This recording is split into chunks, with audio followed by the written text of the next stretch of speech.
Hello friends, welcome in the English video lecture.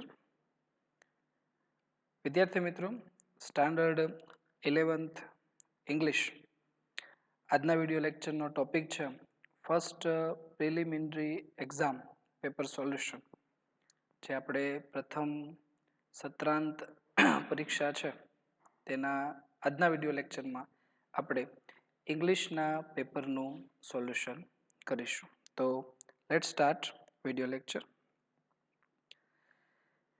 Paper આપણું total 50 માર્ક્સનું છે અને ટાઈમ 2 hours 2 કલાકનો સમય છે. આ video lecture standard 11th arts and commerce બંનેને લાગુ પડે છે, એટલે જે આપણે ઇંગ્લિશનું પેપર છે તેનું સોલ્યુશન આજના વિડીયો લેક્ચરમાં આપણે જોઈશું. સેક્શન એમાં સૌથી પહેલાં જોઈએ તો પેરેગ્રાફ બેઝડ ક્વેશ્ચન આન્સર છે, જેની ઇન્સ્ટ્રક્શન્સ કંઈક આવી આપી છે કે read the extracts and answer the questions, કે પ્રશ્નો ફકરો વાંચો અને પ્રશ્નોના જવાબ આપો. તો જે 8 માર્ક્સના જે ક્વેશ્ચન આન્સર છે એમાં first paragraph Pranav Mistry a native of Palanpur, North Gujarat, showcased the impossibly futuristic watch Gear to the world. Mistry is the head of think tank team Samsung Research America, who has designed the digital watch that lets you check messages with a glance or make conversation 007 style. First question છે, what was showcased by Pranav Mistry? તો એનો આપણે answer લખીએ. First ક્વેશ્ચનનો answer તમારા વિદ્યાર્થી મિત્રો પેપરમાં જે ક્વેશ્ચન આન્સર છે એમાંથી ડાયરેક્ટ આન્સર સીધા જવાબ જ લખવાના છે, પેરેગ્રાફ નથી લખવાનો, પ્રશ્ન પણ નથી લખવાના, સીધા જવાબ. તો ફર્સ્ટ આન્સર છે કે પેલો question what was showcased by Pranav Mistry, તો એના જવાબમાં આપણે એવું લખીએ પ્રણવ મિસ્ત્રી showcased the impossibly futuristic watch Gear to the world. કે પ્રણવ મિસ્ત્રીએ શું કરી બતાવ્યું છે? તો પ્રણવ મિસ્ત્રીએ અશક્ય લાગતી ભવિષ્યની ઘડિયાળ ગિયરને વિશ્વ સમક્ષ વર્લ્ડની સામે એણે આપી છે. સેકન્ડ ક્વેશ્ચન છે what is the function of gear? આ ગિયર જે છે, આ વોચ ઘડિયાળનું નામ છે ગિયર, એ વોચનું કામ શું છે?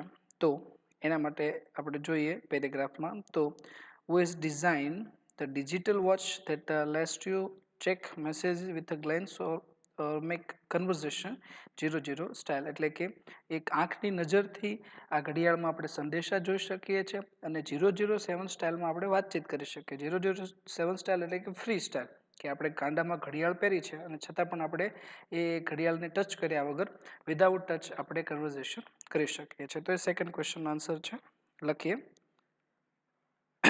Answer 2 the function of gear is that lest you check messages with a glance or make conversation 007 style.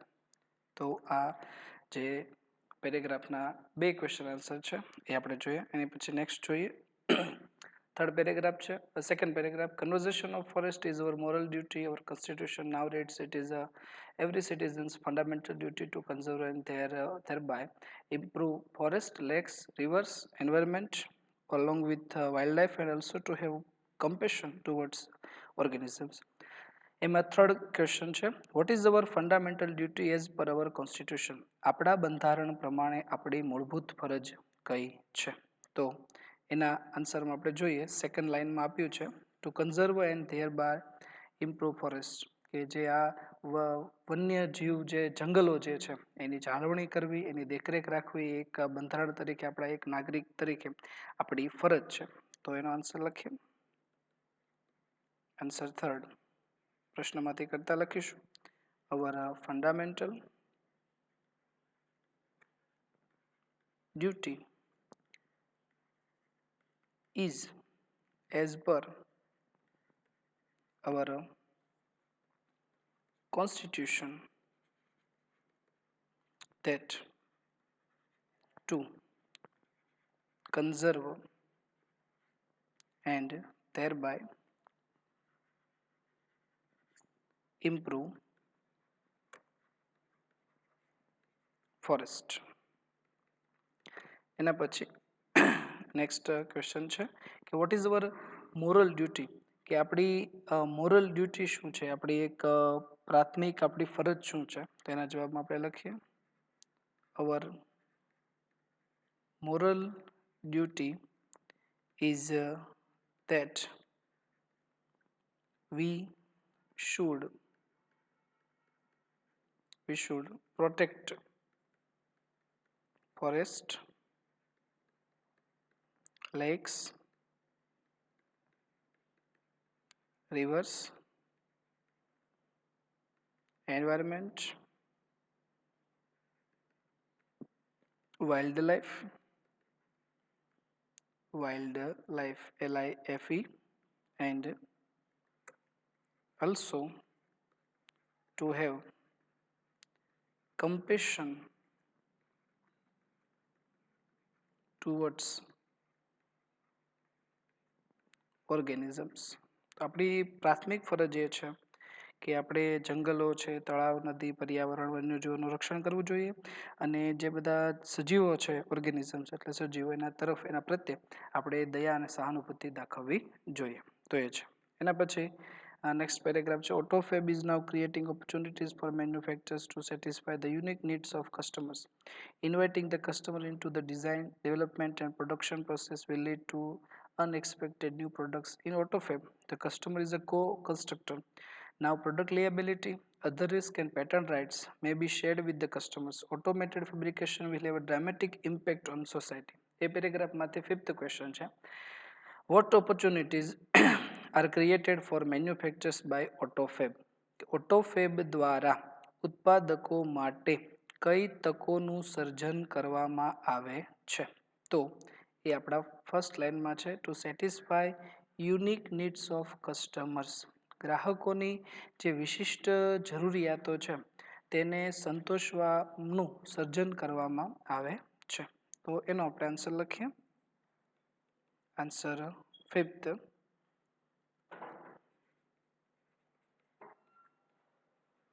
AutoFab is now creating opportunities for manufacturers to satisfy the unique needs of customers. તો એ છે. એના પછી next question છે કે what is the role of the customer in Autofab. ઓટોફેબમાં ગ્રાહકનો શું ભાગ છે, એનું શું પાત્ર છે? તો ગ્રાહક છે એ કો કન્સ્ટ્રક્ટર છે એટલે સહ નિર્માણક તરીકે કાર્ય કરે છે. તો એનો આન્સર આપણે લખીએ પ્રશ્નમાંથી કરતા the role of the customer in AutoFab is that he is a coordinator, co-constructor. તો એ છે. તમે વિડીયો પોઝ કરીને આન્સર લખતા જજો. એના પછી નેક્સ્ટ છે Alibhai was a traveler who covered long distance on foot in the Himalayan mountains. He loved to observe nature. He went from village to village, town to town in the mountains, selling dried apricots, herbs and medicines and precious stones he had collected during his traveling. Seventh question છે what things were sold by Alibhai. Alibhai દ્વારા કઈ વસ્તુઓ વેચવામાં આવતી હતી? અલીભાઈ કઈ કઈ વસ્તુ વેચતા હતા? તો એ સેલિંગ ડ્રાઈડ એપ્રિકોટ્સ, સૂકા જરદાળા, હર્બ્સ, લીલી વનસ્પતિ, મેડિસિન્સ, દવાઓ અને પ્રેશર સ્ટોન્સ, કિંમતી પથ્થરો આ અલીભાઈ વેચતા હતા. તેનો આન્સર લખીએ. Alibhai sold dried apricots, herbs and medicines and precious stones. તો એ છે. એના પછી નેક્સ્ટ ક્વેશ્ચન છે કે what did Alibhai do as a traveller. એક મુસાફર તરીકે અલીભાઈ શું કાર્ય કરતા હતા? તો ફર્સ્ટ લાઈનમાં છે Alibhai was a traveller who covered long distance on foot in the Himalayan mountains. કે એક મુસાફર તરીકે અલીભાઈ હિમાલયના પર્વતોમાં પગે ચાલીને ઘણું બધું અંતર છે એ કાપતા હતા. તો એના માટે આપણે આન્સર લખીએ. Alibhai was a traveler who covered long distances on a foot in the Himalayan mountains. તો એ છે. એના પછી નેક્સ્ટ જોઈએ. હવે આવે છે કે સે whether the statements are true or false. નીચેના જે વિધાનો આપ્યા છે એ ટ્રુ છે કે ફોલ્સ, સાચા છે કે ખોટા એ આપણે લખવાનું છે. જે એકવાર વિદ્યાર્થી મિત્રો જણાવી દઉં, તમારે ક્યાંય પ્રશ્ન પેપરમાં લખવાનો નથી. તમારે જે તમને સપ્લિમેન્ટરી આપી છે એમાં ડાયરેક્ટ જવાબ જ લખવાનો છે. તો સીધા ટ્રુ ફોલ્સ તમે લખી શકો છો. 4 છે 9, 10, 11 અને 12. તો આપણે ટ્રુ, જો સ્ટેટમેન્ટ સાચું હશે તો ટ્રુ, ટ્રુ એટલે સાચું, ખોટું હશે તો ફોલ્સ, ફોલ્સ એટલે ખોટું. તો 9th સ્ટેટમેન્ટ એવું છે, 9મું વિધાન, કે Arunima's right leg fell on the track. આપણે વિડિયો લેક્ચરમાં અરુણિમા સિન્હાનો પાઠ અભ્યાસ કરી ચૂક્યા છીએ. તો સ્ટેટમેન્ટ એવું કહે છે કે અરુણિમાનો જમણો પગ રેલવેના પાટા ઉપર પડી ગયો હતો. તો આપણે જે વાત આપણે સ્ટોરીમાં જોયું હતું કે જે ઓલા થગ્સ લૂંટેરાઓએ જે અરુણિમા ઉપર એટેક કર્યો અને એમાં જેને એક લૂંટેરાએ અરુણિમાને ચાલતી ટ્રેને બહાર ફેંકી દીધી. તો એનો સામે ટ્રેને જે પગ અથડાયો અને નીચે પાટા પર એનો ડાબો પગ પડ્યો, તો જમણો નહીં. તો અહીંયા તો રાઈટ લેગ કીધું છે એટલે આ સ્ટેટમેન્ટ ફોલ્સ થશે.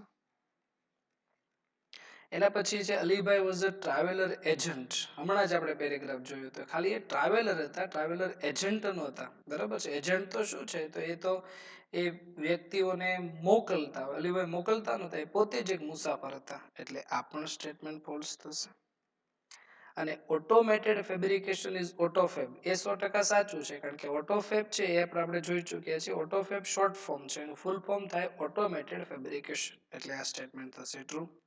એના પછી Pranav Mistry is the head of think tank team Samsung research America. એ વાત સાચી છે કે પાલનપુરના પ્રણવ મિસ્ત્રી કે જેણે ગિયર વોચને ઇન્વેન્ટ કરી છે એ આ સેમસંગ રિસર્ચ ટીમના પોતે હેડ છે, મુખ્ય વ્યક્તિ છે. એટલે આ પણ સ્ટેટમેન્ટ થશે ટ્રુ. તો તમારે સીધા ટ્રુ ફોલ્સ તમે લખી શકો છો. એના પછી જોઈએ write a short note using the given questions. આપેલા પ્રશ્નોના આધારે શોર્ટ નોટ લખો. શોર્ટ નોટ છે Arunima's fight with the chain snatcher.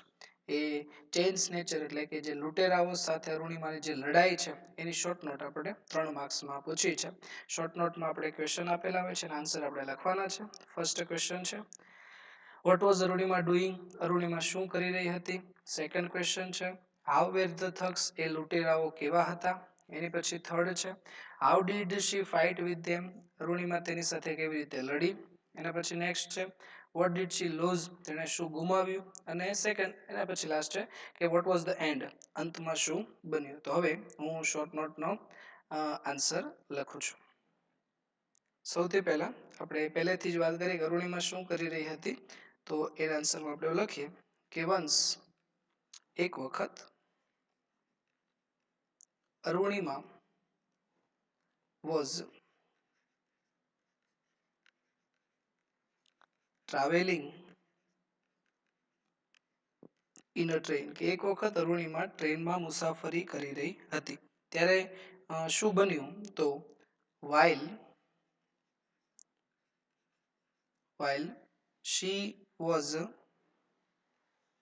sleeping, જ્યારે તેણી ટ્રેનમાં આરામ કરતી હતી તો a thug, એક ચોરે tried to snatch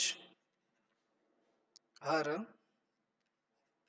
golden chain, એક લૂંટેરાએ તેનો સોનાનો ચેન જે છે એ ખેંચવાનો પ્રયત્ન કર્યો. બરાબર છે. તો she woke up,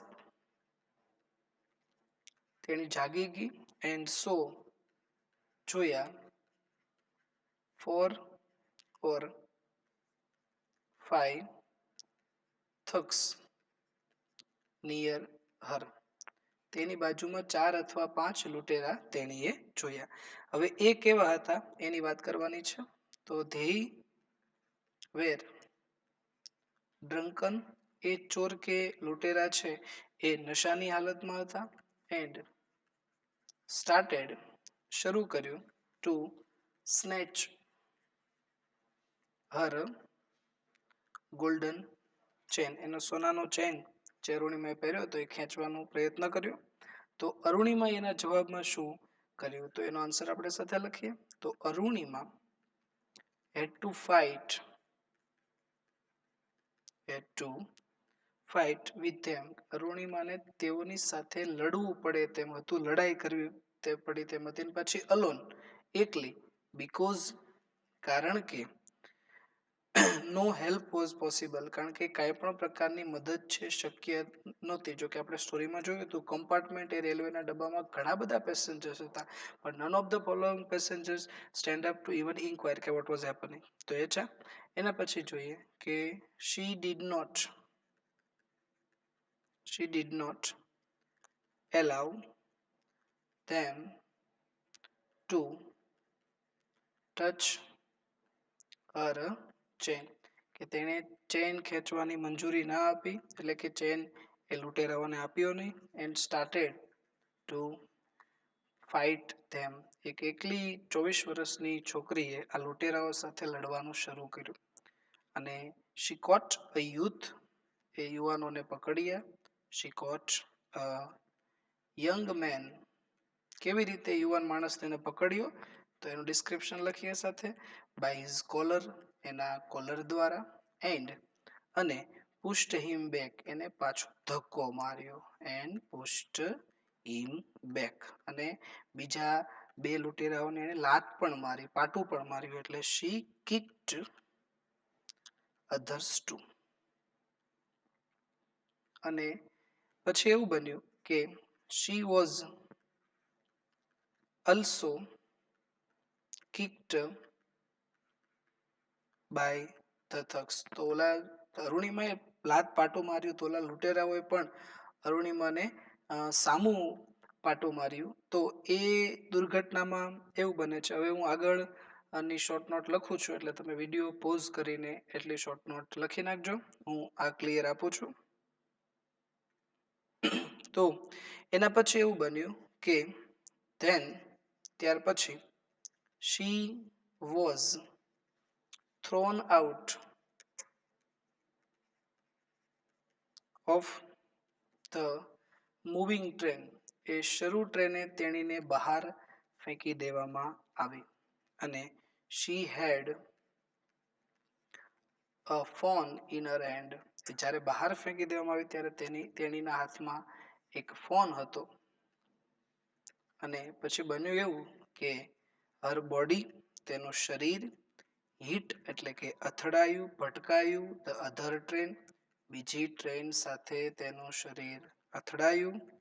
અને એ દુર્ઘટનામાં, એ હાદસામાં, એ ઇન્સિડન્ટમાં her left leg, હમણાં આપણે વાત કરી હતી કે ડાબો પગ, fell on the track, A track એટલે રેલવેના પાટા, ઇંગ્લિશમાં ટ્રેક કહેવાય, ટ્રેક ઉપર ડાબો પગ તેનો નીચે પડ્યો.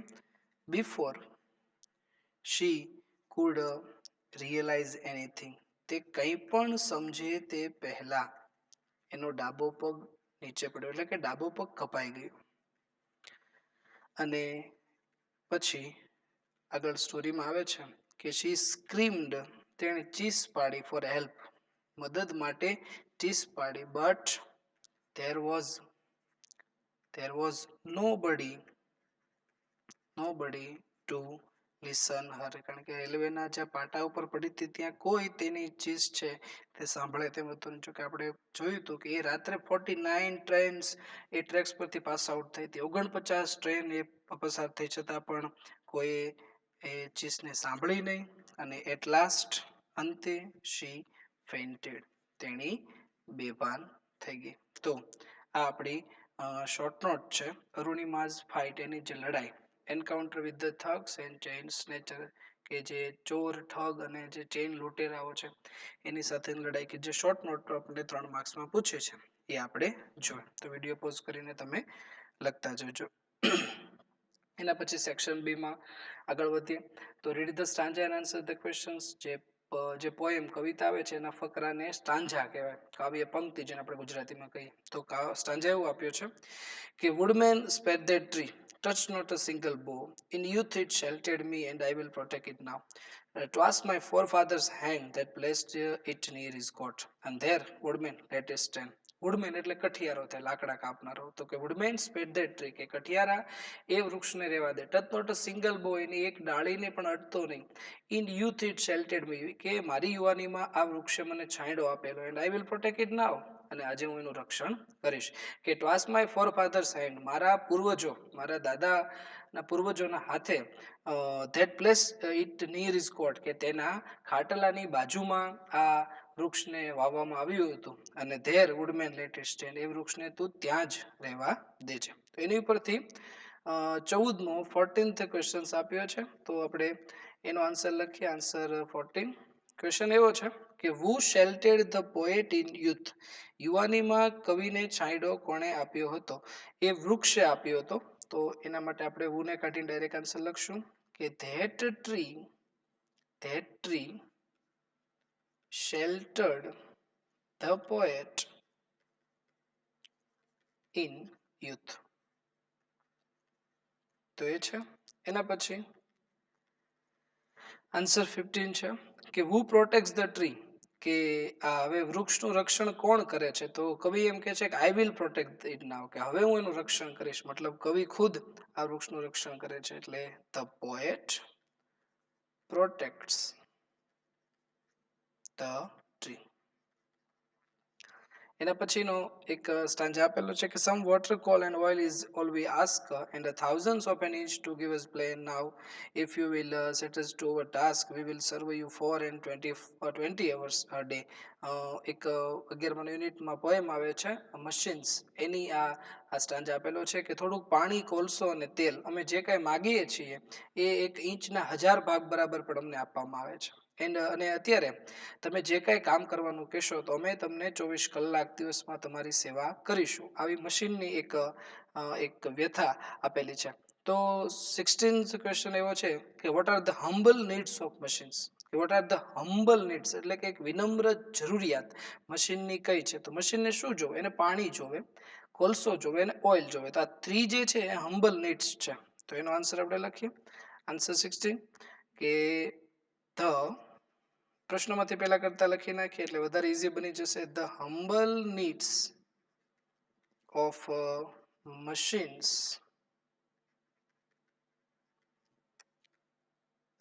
આર, બહુવચન છે એટલે આર થઈ જશે. આર સૌથી પહેલા વોટર, પછી કોલ અને ઓઇલ.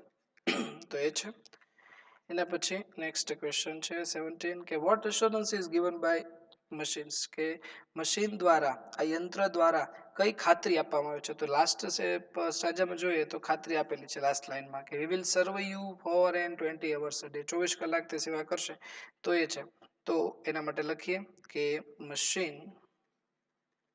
machines give assurance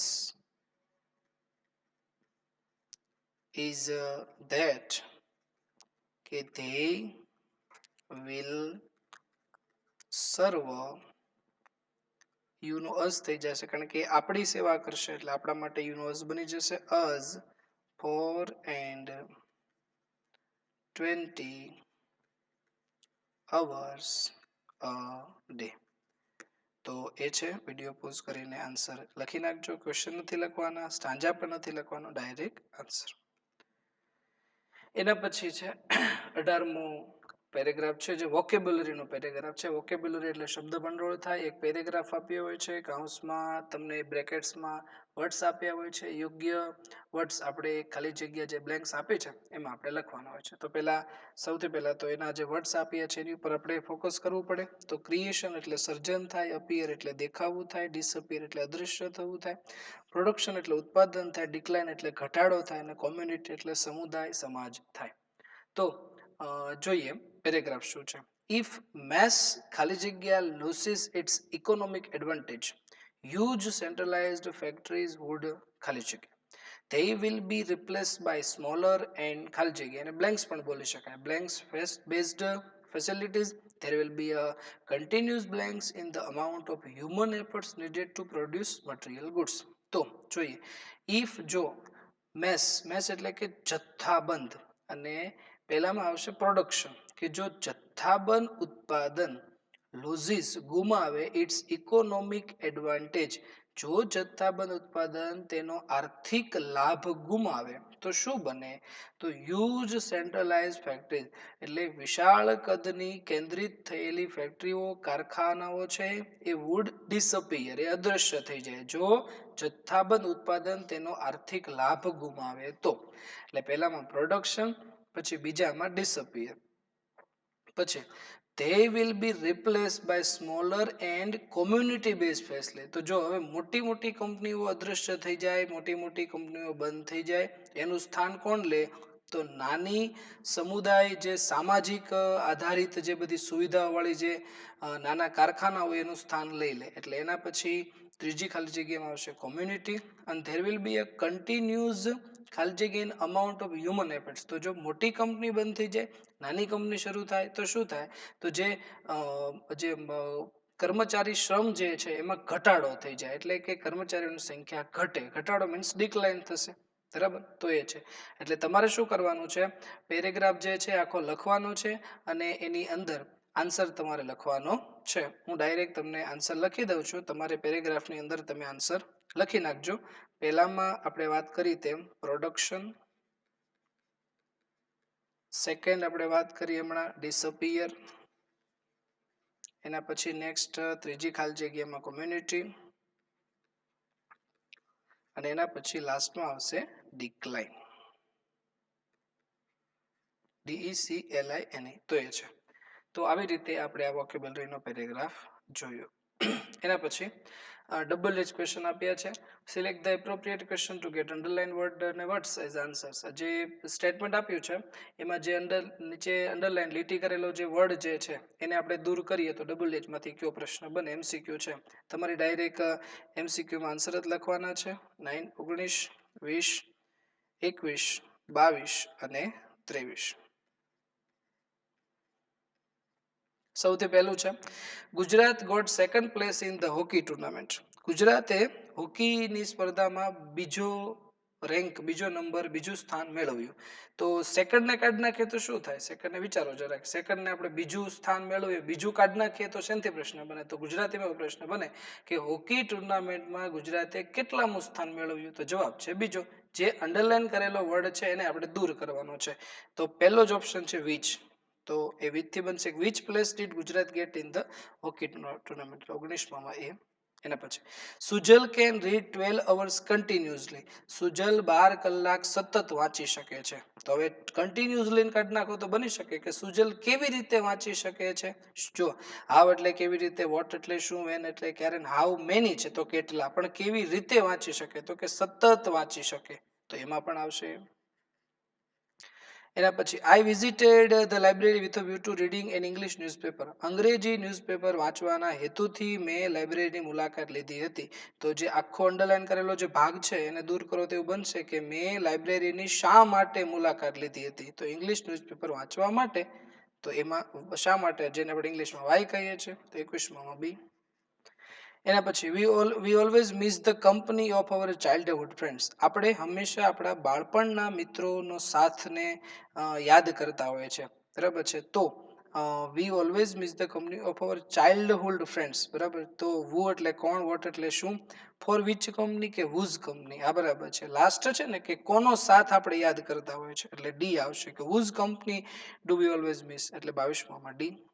એના પછી as soon as the actor entered the hall the audience cheered. જેવા અભિનેતા હોલની અંદર અભિનેતા પ્રવેશ કર્યો તો પ્રેક્ષકોએ તાળીઓ પાડી, પ્રેક્ષકોએ વધાવ્યા.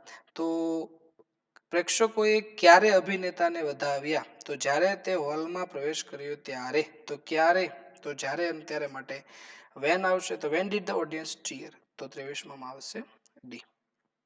તો વિદ્યાર્થી મિત્રો અહીંયા સુધી આપણે રાખીએ છીએ. આજના પેપર સોલ્યુશનના વિડીયો લેક્ચરમાં સેક્શન એ અને સેક્શન બી નો આપણે અભ્યાસ કર્યો. નેક્સ્ટ વિડીયો લેક્ચરમાં આપણે સેક્શન સી અને સેક્શન ડી નો અભ્યાસ કરીશું. તો તમે જોતા જજો વિડીયો લેક્ચર અને સાથે સાથે જે જવાબ લખવાના છે એ પણ સાથે લખતા જજો. Thanks for watching.